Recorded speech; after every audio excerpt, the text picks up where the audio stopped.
गणनायकाय गणदैवताय गणाध्यक्षाय धीमहि गुणशरीराय गुणमण्डिताय गुणेशानाय धीमहि गुणातीताय गुणाधीशाय गुणप्रविष्टाय धीमहि एकदन्ताय वक्रतुण्डाय गौरीतनयाय धीमहि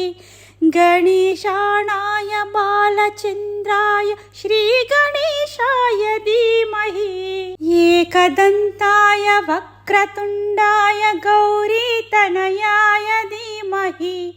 गणेशानाय बालचन्द्राय श्रीगणेशाय धीमहि गानचतुराय